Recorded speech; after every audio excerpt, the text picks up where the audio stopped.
Hello, everyone. My name is Fran Kaufman. I'm a pediatric endocrinologist and also the Chief Medical Officer at Senseonics. First, I want to thank Lindy Childs for giving me this opportunity to not only prepare a lecture and deliver it, but in honor of Richard Guthrie and the legacy he gave to us, which is one of the future. I had the extreme pleasure of knowing Richard for decades, of working with him in many different aspects of pediatric diabetes, including camping. And there was just no one like him, as committed to children, to diabetes, and to really a better world. And of course, with his partner Diana all those years, what a dynamic duo they really were. So my disclosures: I'm an employee, stockholder, and board of director member of Senseonics. I'm also a stockholder of Medtronic since I was their chief medical officer for almost 11 years, a year and a half ago. So the outline of my talk today is I want to share with you some of the important data that's come from the SEARCH study. It's really important because it enables us to understand the incident and prevalent rates of diabetes in children and youth, particularly by racial ethnic groups. Then something about the type 1 exchange, hope you've all heard of it, and its contribution to real world data, real world understanding of what it's like to manage this disease for so many people across the country. Then we're going to get into diabetes technology, my favorite thing, obviously. Talk about continuous glucose monitoring and the importance of time in range, and then get into the artificial pancreas or automated insulin delivery systems. And then just at the very end, talk a little bit about diabetes around the world and that the needs of children, particularly in the developing countries, is truly immense, and we cannot forget them. So some pictures of Richard and his team. There's Lindy, and Diana, of course. What a great, great team he developed and actually had the ability to lead, and as he did so many of us across the country and the world. Some of his contributions as an endocrinologist, a medical educator, a pediatrician, a child advocate, the first chair of the Department of Pediatrics at the University of Kansas, Lifetime Achievement Awards, and obviously his partnership with Diana Guthrie, and how many things they co-authored together and did together. Some of his impressive articles really looking at advancement in insulin therapy, but more importantly, really kind of defining some of the quality measures and the standards of care, particularly around adolescence. So Richard, I don't know if you're listening to this lecture, but I hope you are. And again, thank you so much for all that you did for so many people for so many decades. So let me get started. And I'm going to kind of take a little journey through diabetes, and imagine that Richard took this journey with me. Matter of fact, started even before me, but I will admit I'm old. I'm very proud of it, and I've been doing this for about 42, 43 years already. So if we look at the advances in insulin therapy and imagine we are climbing a mountain to get to this pinnacle, in my own career, animal insulin to human insulin to analog insulin, same with monitoring. I first started, all we could test was urine. Then came the visual BG readings. Boy, what an advancement, particularly diabetes camp. Midnight rounds, you'd have a big flashlight trying to figure out what the glucose value was from those visual readings. Then glucose meters. Obviously along this way is now a lot of data management, and here comes continuous glucose monitoring and a whole new set of metrics that can really help us understand how our patients are really doing with their diabetes outcomes as well as with their diabetes management. Then delivery systems, boiling syringes, not quite practiced in those days, but certainly disposable syringes, pens, pumps, now connected pens. Obviously pumps are well connected, able to manage diabetes, send different bits of information through Bluetooth to different devices, and that gets us to now the ability to integrate insulin delivery with glucose sensors and some algorithms that interact between the two so that of insulin delivery. Tremendous amounts of data now and data management systems that allow our patients to look at what's happening, us to review retrospectively, and of course into the research arena as well. So there's been a plethora of diabetes equipment. I wish I had a drawer full of it all. I have some of it. The old guillotine that used to be able to prick the finger so we could get the BG and either read it visually or through a meter. Some of the early pumps, certainly this very early pump, not very practical, particularly for pediatric endocrinology. And then really one of my favorite slides ever, you get an old version of a mini med pump, you get jewelry, and obviously romance as well. What more could you ask for? So now let me talk a little bit about search for diabetes in youth. An amazing study across multiple centers in the country, really some population-based, some system-based, and what it looked to do over actually more than 20 years was to really understand the increasing rates of youth diabetes, the types of diabetes, the differences between racial ethnic groups with regards to insulin incidence and prevalence, as well as complications. So here's a kind of easy schema to imagine. So they start here. We also look here at prevalent rates, incidence annually, a number of visits, a number of parameters. I'll show you how robust this study really was, and then cohort studies looking at phases as they go forward in time so that they're looking at baseline visits and minimum of 5 years duration in increments. So this are all that they looked at, which is pretty much the entire kitchen sink of diabetes and healthcare.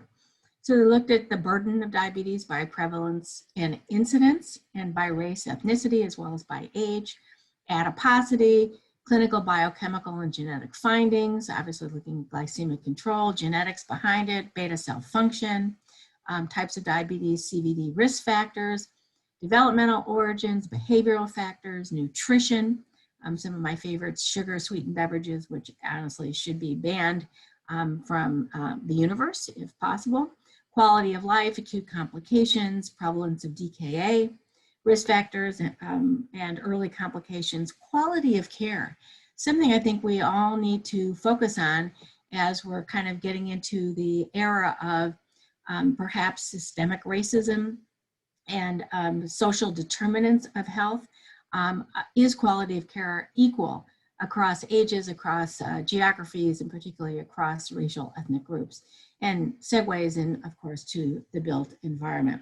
So here are all the parameters, very, very busy study, multiple dimensions, and obviously has contributed significantly.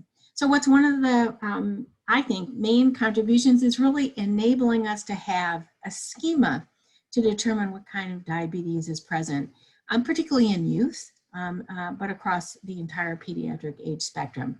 So start out with the diagnosis of diabetes. If the antibodies are present, fortunately we're able to assess for these in the clinical arena, then we would call that type 1 diabetes. If there are no antibodies, then looking for evidence of insulin sensitivity versus insulin resistance. So the insulin sensitive patient, mainly just looking at adiposity, waist measurements, then additional testing to determine is it type 1, or more importantly, are we now really in an era where we're going to rule out MODY, rule out monogenic forms of diabetes, and certainly assess whether there's other secondary forms of diabetes in addition. And evidence of insulin resistance, probably just call this type 2 diabetes. So hope you're thinking about this in your real clinical practice, as well as obviously if you're doing research on children with diabetes. So this is, look first at the incidence, and we'll get into the prevalent trends of type 1 and type 2 diabetes among youth from 2002 to 2012. And we can kind of look at what has happened in those 0 to 19 years of age and diagnosed with presumptive type 1 diabetes. Incidence, of course, is always per 100,000 youth. So we can look, and here's all in this kind of purple crosshatch, and an increase over this time period of all type 1 diabetes being diagnosed.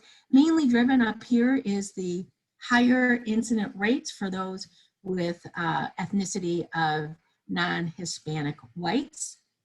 African Americans increasing, Hispanics increasing, but now down here not really increasing. Asian Pacific Islanders, Native Americans or American Indians, pretty low and pretty flat rates for type 1 diabetes across the 0 to 19 year age range. And we can come over here to type 2 diabetes, and now look mainly around age 10 to 19. Although we do see some, we don't really see much type 2 diabetes before age 10. Maybe there's the need for the contribution of sex steroids, adrenarche, puberty, to be able to see the insulin resistance. Again, incident rates.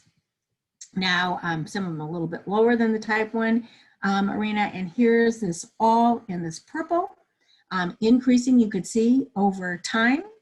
The only group actually not really increasing is now the non-Hispanic whites. They're busy over here getting type 1 diabetes and not necessarily getting type 2. The other groups, though, increasing, so the Asian Pacific Islanders, the Hispanics, the African Americans, and the Native Americans. So, and this rate is pretty astronomical when you really take a look at it, over 40 per 100,000 youth. And now we can come over here to the prevalent rates of diabetes. Now we talk about per 1,000 youth. In 2001, 1.8, in 2009, 2.2. What does that translate to? There were 154,000 youth and children in 2001 with diabetes, and 192,000 8 years later. So what does that mean? The prevalence of type 1 increased 21%. The prevalence of type 2 increased 30%. Now, of course, it's starting at a lower baseline, but the increase is pretty impressive and something we should all be very aware of. This slide actually kind of then helps a little bit looking at of the 100% of those under 10 years of age, those between 10 and 19, 100% of the diabetes, how does it actually really figure out? So if we look at the black, these are type 1, so non-Hispanic white, 97% are type 1, African Americans 95, Hispanics 96, Asian Pacific Islanders now down to 86, and American Indians or Native Americans now 80%, even in this young age range. And we can see the presence of type 2 diabetes in these two ethnic racial groups, but not really much anywhere else. But impressively, look at the percent that have other, either monogenic diabetes or secondary diabetes, you know, what we used to call MODY. Now we can come over here to the 10 and 19-year-old. Again, all the different ethnic racial groups. And now we could see for the non-Hispanic whites, it's still over 90% are type 1, 5.8% type 2, 3.6% other. Come to African Americans, Hispanics, Asian Pacific Islanders, and Native Americans. And now we see that for the African Americans, over a third have type 2 diabetes. Asian Pacific Islanders, 40%. Native Americans, over 3/4 of the patients who have diabetes now in this older age range actually have type 2. You can see almost no type 1 diabetes here, all the other, and you know, kind of pretty impressive now introduction of type 2 diabetes in particularly these ethnic racial groups. So but what's really important, so what does all this mean? Now we can start to look at what's the differential of the complications, of the risk factors for chronic complications. And so if we look at the association of type 1 versus type 2 diabetes during children and adolescence when it's developed, and then look during the teenage and young adulthood. So onset before age 20, followed for variable different time periods, in 1,700 type 1s, in 272 type 2s. And we can now see type 2 diabetes compared to type 1 diabetes. And of course, this is controlled for duration, gender, age, all the things you would imagine. There's a higher prevalence of diabetic kidney disease, 20% of those with presumptive type 2, 6%, not a small number for type 1. Retinopathy, the difference between 9% and 6%. Peripheral neuropathy, double, 18% for those who have type 2, but impressively still 9% with type 1. Arterial stiffness, almost 50% of those with type 2 and 12% of type 1. High blood pressure, 22% and 12%, and no difference for cardiovascular autonomic neuropathy, but a high percent in both. So awareness that complications can begin early in young adulthood, particularly when there have been a fair number of years of diabetes, and that there's a big difference between type 2 versus type 1, which means there's a big difference between the racial ethnic groups all others than the non-Hispanic whites. So now let me go on to the type 1 exchange. I hope you all know about this. It's a kind of a multi-center involving about 64 different clinics, supported by the Helmsley Charitable Trust, really looking at the outcomes of real-world diabetes management across all those centers and across 22,000 patients. Obviously, many of these are what we're seeing here. Some may be new. So between 2010 and 2012, these 25,000 patients had a mean A1C of 7.8 across the entire age spectrum. In 2016 to 2018, these 22,000 registry participants now had a mean A1C of 8.4.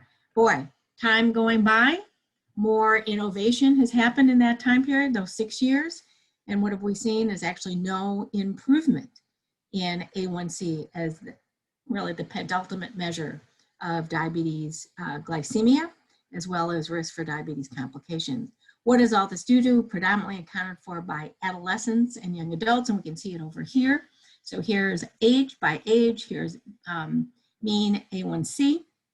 And so the 2010 to 2012, we see this peak in the pediatric age range compared to adulthood, and we don't see it come down to about age 30. So I guess maybe adulthood should really begin at age 30 and not beforehand. And for those of you who've had children, maybe you'll agree with me as you watch them grow up. And now we see 6 years later that actually the peak is even higher. And then once they're in adulthood, it's pretty similar across the age spectrum. So what are some other things we can learn about real world outcomes? So how many are using pumps? How many are using MDI? How many have sensors or not?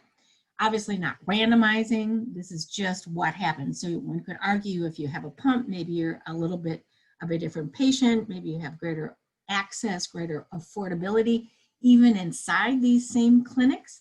Maybe your education level's higher.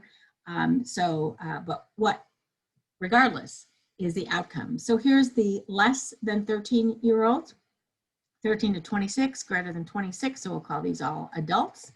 And we can look at that with MDI alone in the black versus pump alone in this horizontal crosshatch versus now on top of MDI, a CGM in white, and now on top of pumps in this crosshatch, a CGM on top of pumps.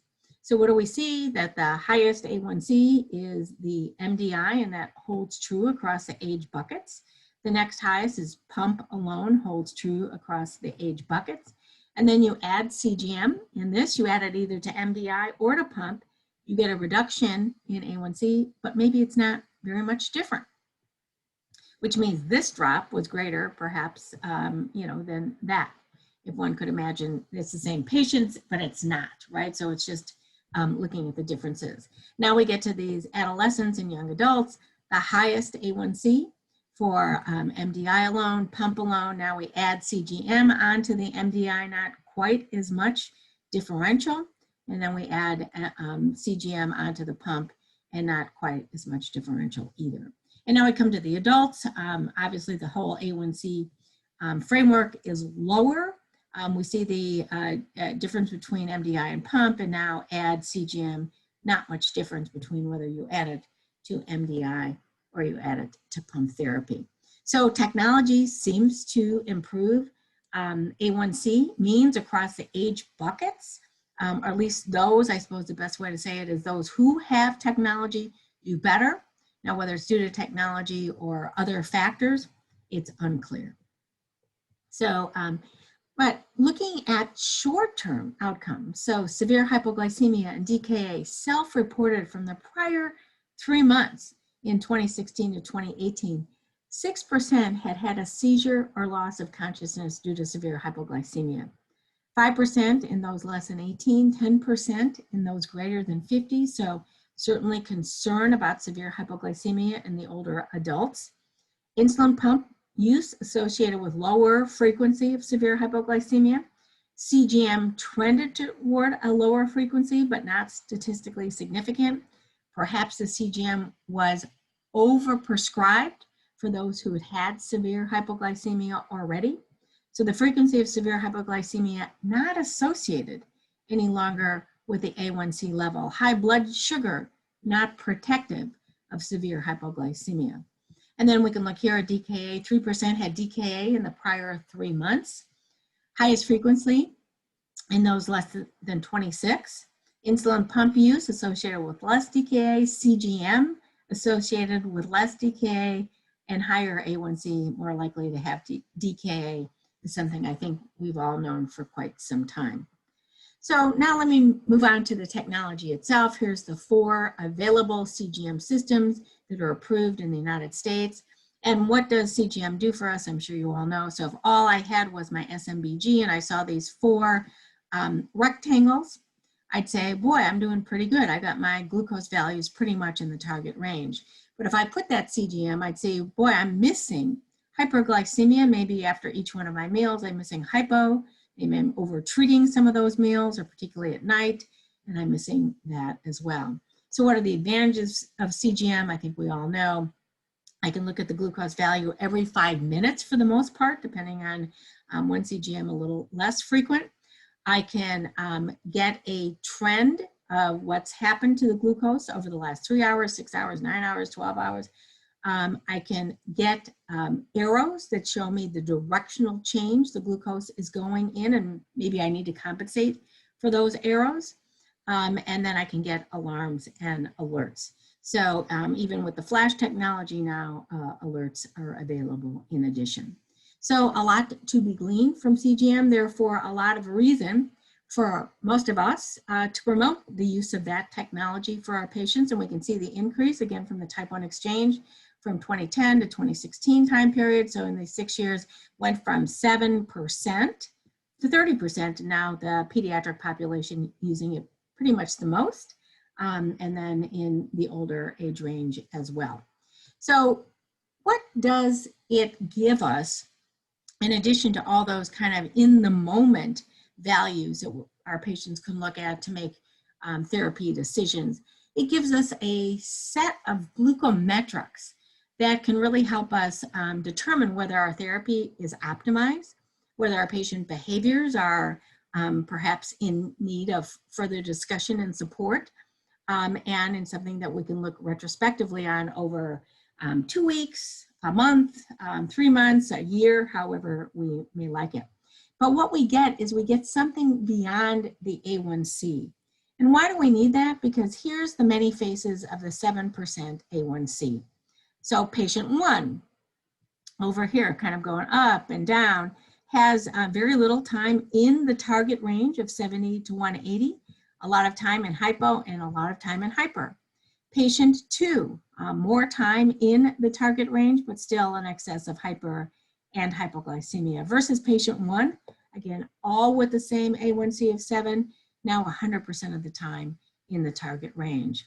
So what does that mean when we look at really trying to understand this? We can look at the mean sensor glucose, you can look at the standard deviation as one can expect, and really have a much more valid mean number, particularly if somebody's been wearing the CGM at least for 2 weeks and at least for 70% of the time, so that there's enough data to really be reflective of what's truly going on with the patient's glucose values. Then we can look at time in range below 70, kind of the severe below 54, I'm sorry, time in hypo. Then we can look at the time in range 70 to 180, trying to drive this. This is where we want patients to be. If you're not there, you're too low, take some glucose. If you're too high, take some insulin or activity or whatever may continue to keep you in this channel. Time in hyper above 180, kind of severe hyper above 250.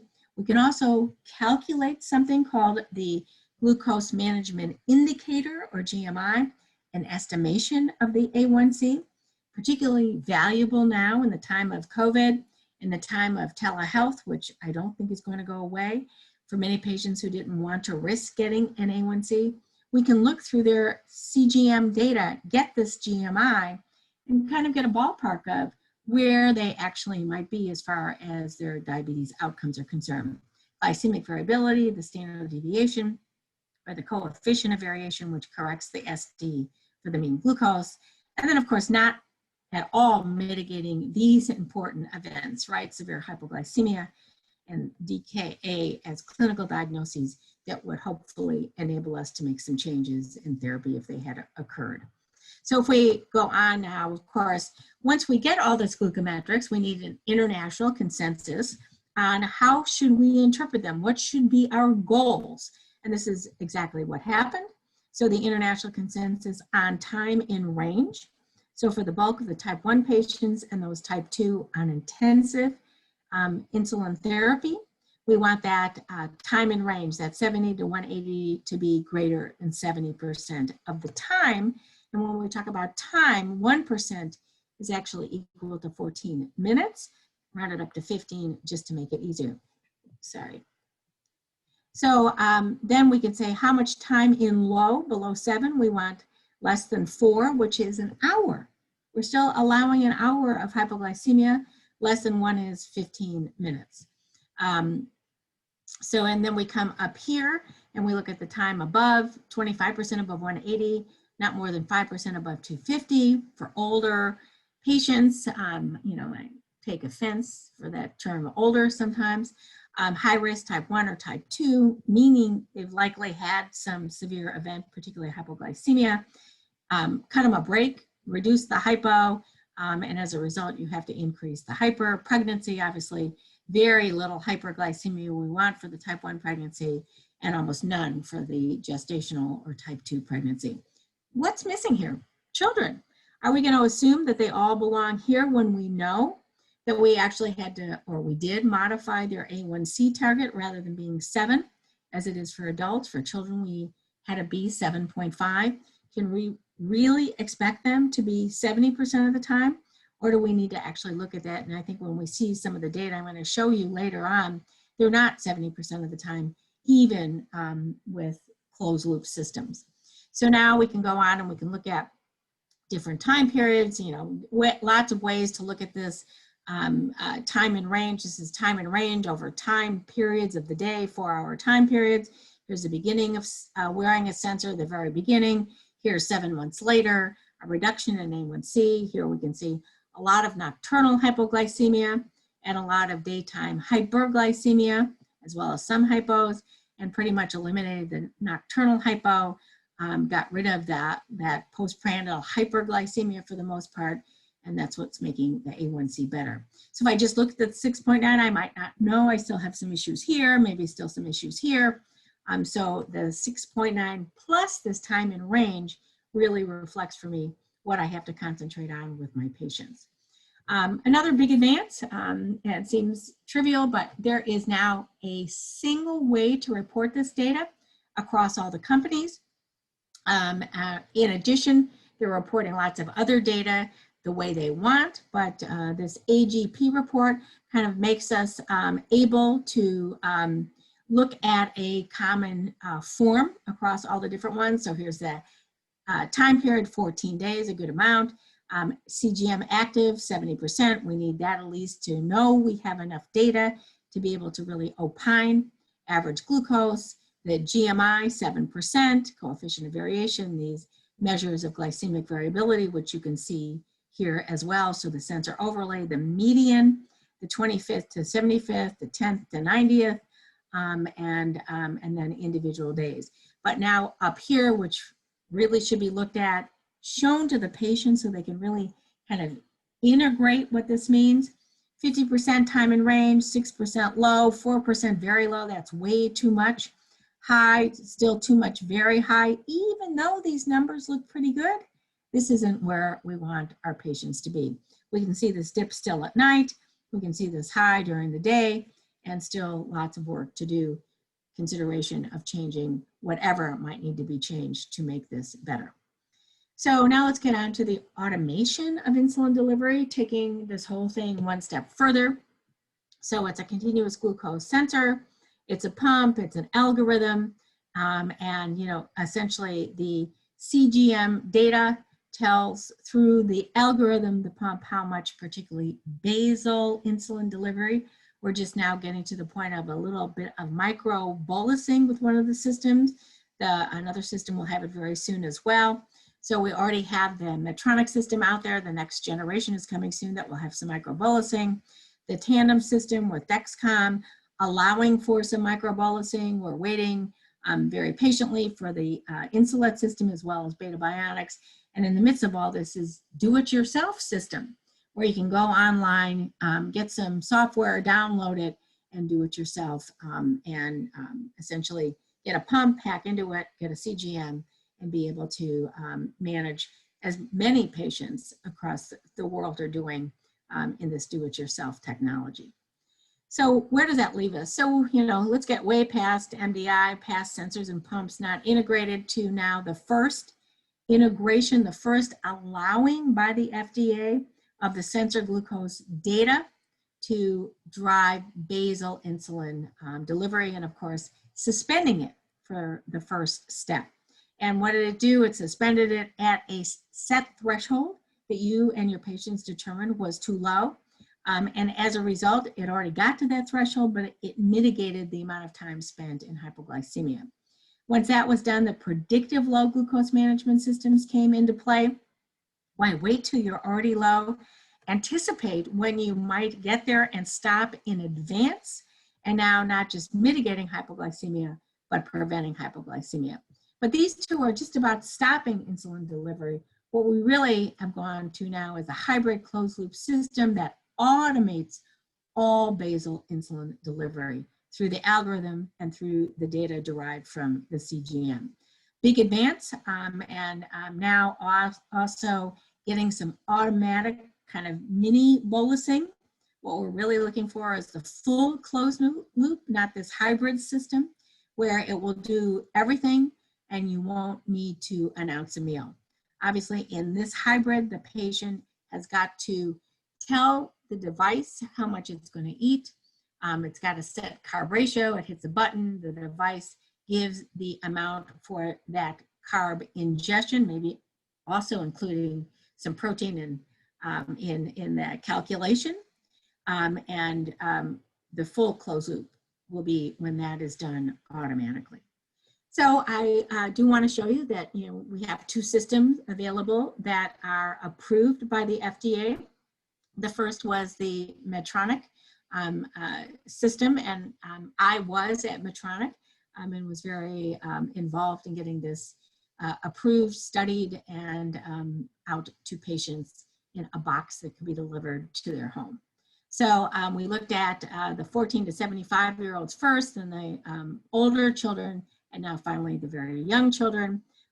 A number of subjects across the board in each of these studies. A baseline enrollment, a run-in phase, which is the kind of pre, and this is what is compared to the 3-month at home, real world at home, whatever activities, however they're managing it, data derived over that 3-month time period, during which time 1 week in a hotel for the patients. And what was the point of that? Was to gather much more data, be able to be sure that the sensors were actually giving accurate amounts of glucose values. So when we look at the results, main outcome was A1C. So we can look at, here's the 14 to 75-year-old, here's the baseline A1C 3 months later, a significant shift to the left, so that the baseline was 7.4, went to 6.9. Another way to look at it is how many patients achieved the A1C of 7 or less.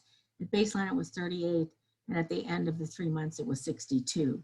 For the children, 7 to 13-year-olds, same kind of thing. We see this baseline, a shift to the left. So the A1C went from 7.9 to 7.5. And what's their baseline achieving this target in children of less than or equal to 7.5 A1C, from 36 to 51%.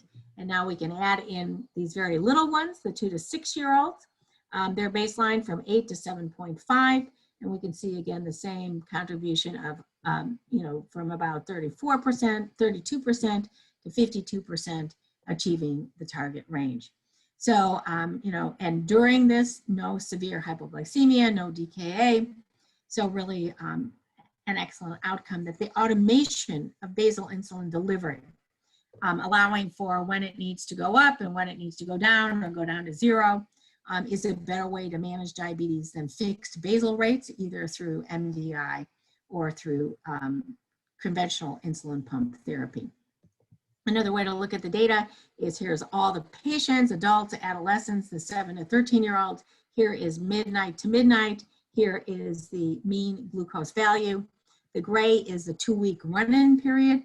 The, I don't know what color that is, I guess salmon or something, is the period during which closed loop was activated. And here is the median glucose. So we can see that actually everybody goes to bed a little bit high, you know, whether it's the residual from dinner or something before eaten before they go to bed. The device brings them down to the nadir, which is done during the night when there's no disturbances of glucose intake, hopefully, or physical activity. You know, maybe there's some adult physical activity, but I don't want to get into whatever that means. And we can look at it in the adults, here's breakfast, lunch, and dinner. And in the adolescents, we can here's breakfast, lunch, and I don't stop eating until I go to bed. And in the children, here's breakfast, and I don't stop eating all day long.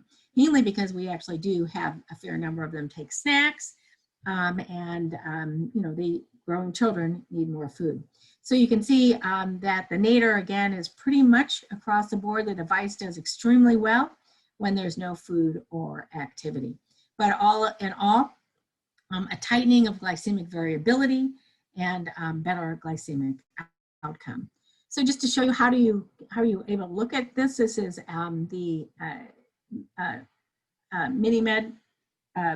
Medtronic device, and looking at 2 different time periods. So here's later, here's now, here's before in this kind of pinkish color. And you can see how well this is doing at night. Here's breakfast, lunch, I don't know, some kind of afternoon snacks and dinner, so maybe evening snack, but over time getting better, less highs at night, less highs during the day. And we can see all of that in this racking and stacking of the glucose data, more time in range, less time in hyperglycemia, and particularly less time in that very high glucose values of greater than 250, and with really no significant change in hypoglycemia. A lot about when they were taken out of closed loop and why. And then here's a lot of these kind of glucometrics, the mean glucose value, the GMI, here it's still called an estimated A1C, and insulin delivery metrics as well. So, you know, really looking at this, sharing this with the patient, is the carb ratio right or not? Is the active insulin time right or not? Those are about the only things you can really change. In the other system, you can actually impact it a little bit more by changing basal rates as well. So lots to be, you know, pretty impressed with how these systems are doing in general for our patients. Now going on to Tandem. So here's the adolescent and adult. Again, they now randomized 2-to-1 randomization, 168 patients. You can see the number on closed loop, the number on the control group. And now you can see time in range increasing from 61 to 71% in those on closed loop, staying 59 and 59 for those who are in the control group. And overall differential A1C drop of 0.33, and patients in closed loop 90% of the time. So if we look, this is baseline, these are by weeks of the study. You can see that the improvement is pretty immediate, and this then sustained over time. And here you can look at by time of day, mean glucose time in range. So mean the amount of time between 70 and 180. We can see how much it increases at night. And then very little difference during the day when the meals come. A little bit better, obviously, in closed loop with the amount of time in range, but not as impressive as when there's no disturbances of not being able to eat and not having physical activity during sleep. The pediatric also improved. So control IQ went from 53 to 67%. Again, not quite as good in children compared to adults. The control group stayed pretty much the same. So 3.4 more hours per day in time in range with control IQ compared to the control group. At nighttime, even better. Mean glucose, you can see the difference. And then obviously the time below range, not much difference between the two, and no severe hypoglycemia in either. So what parameters, you can look at this data. with your patient. You can change parameters. Now you can change, actually, if you change the basal rates, it's got more impact on control IQ. In the Medtronic system, it has very little impact, but obviously you still need to look at the carb ratios. And here you can't actually really change active insulin time, but you can with the Medtronic system. So lots of studies done across lots of different patient populations using different algorithms, different devices. Here's a number of them from a meta-analysis that was reported in 2017. So you can look after exclusion, 27 comparisons from 24 studies. And what's the overall take is that time in range increased 12% with the artificial pancreas. And when you look at all the different patient populations, all the different time periods, all the different studies that were done, the interpretation is really that the artificial pancreas systems uniformly improve glucose control in the outpatient setting, despite how different the clinical trials are and how different the technical factors are. So that, maybe the bottom line lesson is a machine can do better than a clinician and a patient when they're trying to really determine how to set up some insulin delivery systems, or rather, maybe the better way to say it is there's variability from one day to the next, so that one set of basal rates for one day don't make sense for the next day, and that we really need to automate how that basal insulin is delivered. We need to automate more on some correction, which is now done in the tandem control IQ, and will be done in the next generation Medtronic system. And then we eventually need to get all the way to delivering the meal bolus without needing to inform the system. So what's the next part of the journey? What's the role in type 2? Some type 2s have certainly used this in the real world setting, but have not really been studied, at least not in a significant way for a pivotal trial. Improved hardware, improved software, artificial intelligence, machine learning. Can we get to a true personalization of insulin delivery that's unique for each person? Is there a unique part of the algorithm? Additional inputs, how much would this be improved with an accelerometer or an evaluation of sleep or a happiness factor? Don't really know. The ultra rapid analogs, now we have one and some data that it might make a difference. Going on even to more targeted insulins, we'll have to continue to study these as they come out. Big question, is single hormone with insulin robust enough? Do we need dual hormones so that we can be more aggressive and protect against hypoglycemia? What about other adjunctive therapies? Maybe we can handle a lot of those questions by giving a GLP or an SGLT2, so there's not those postprandial elevations of glucose that the device has to over-deliver insulin to have the patient recover from. All this interoperability, will there really be a day where I could be in my clinic and I see patient one and I give them this pump, that algorithm, and this sensor, and the next patient I decide I want to swap out that pump for another pump or another algorithm? How much interoperability will there really be? More on the no meal announcement so we can get to the full closed loop. And of course, is there a role for these in the hospital setting? The ones we have now certainly are not getting started in hospitals, but they're not getting stopped necessarily in hospitals either. And should there be an ICU system, maybe delivers it IV, that's completely controlled by an algorithm. So I'm gonna leave our world and go to the developing world just to be sure that we keep them in our mind as we go forward with all the advancements we have. And I want to introduce you, I hope you already know about, two programs. Insulin for Life, which brings supplies to children and adults and to whole areas during disasters.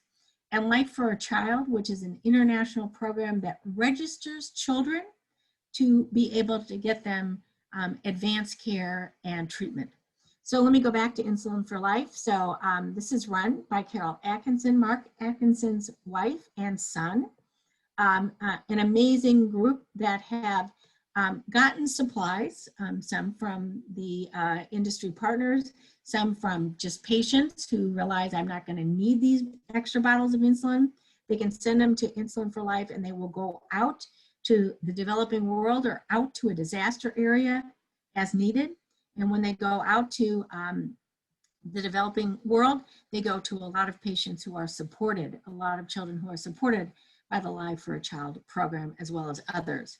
The Life for a Child program is a little bit more comprehensive. They are currently helping 22,000 children in 43 countries are listed here. These children get registered in a care center. Education is provided for that care center, and support. And that support means they can allow and enable these children to get A1C maybe once or twice a year, to get meters and strips, maybe 2 strips a day, sometimes less, sometimes more. They can get insulin, mainly human insulin and not analog, although maybe they can get analog insulin. And they can get the kind of support that enables them to survive. So when we look at them, they bring education, supplies, support. But despite all that, many of these children in these programs face discrimination, food and shelter insecurity, and it still gets to be difficult. But we can at least feel some element of comfort that we're not going to let them die for lack of insulin alone. Just a few pictures. I've been very involved in these programs. Here's a camp that with Life for a Child and Insulin for Life supporting them, we've been able to run for a number of years since the initial time period after the earthquake in Haiti. Here's a training in Bangladesh. These are the healthcare providers that we're training to be able to take care of the children in a Life for a Child program. The same in Ethiopia, in a rural clinic in Ethiopia that is enabling children out in some of these areas that often explode in conflict to be able to get the kind of care that enables them to survive. So I couldn't resist this. In conclusion, Richard, we're not in Kansas anymore. We've gotten all of your legacy and all of your teachings and all of the important things that you did disseminated to people, patients, and providers way beyond just being in Kansas anymore. So I want to thank you for that. And I do want to, just in summary, say, I hope you'll have time to look at more of the literature from the SEARCH trial, that you'll understand, the data that's coming out, the real world data that's coming out from the Type 1 exchange. Diabetes technology obviously has been able to get us further advancements. Continuous glucose monitoring and time and range should be standard of care. Automation of insulin delivery. Certainly as we go towards this full artificial pancreas, also available for children. And then of course, not forgetting the children around the world who we must stay committed to and not have the disparities between what we're enabling here and what is not even a remote possibility in other countries, that we've got to narrow that gap. So my last slide, I just want to, some fireworks in Richard Guthrie's memory and in celebration of his legacy, one of innovation, education, collaboration, and support, and accomplishment and commitment. So I thank you all, and I hope you enjoy the meeting. Bye-bye.